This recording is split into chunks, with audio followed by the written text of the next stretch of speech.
爱的果子就是服侍。祷告的果子就是信心的增强，信心的果子就是爱，而爱的果子就是服侍。要祷告，我们就得安静，要有心灵的平静。心灵是需要时间安静下来才能祈祷的。用口，用眼睛，用整个身体。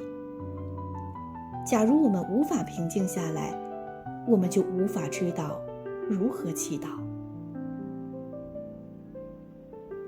谢谢收听美好之声。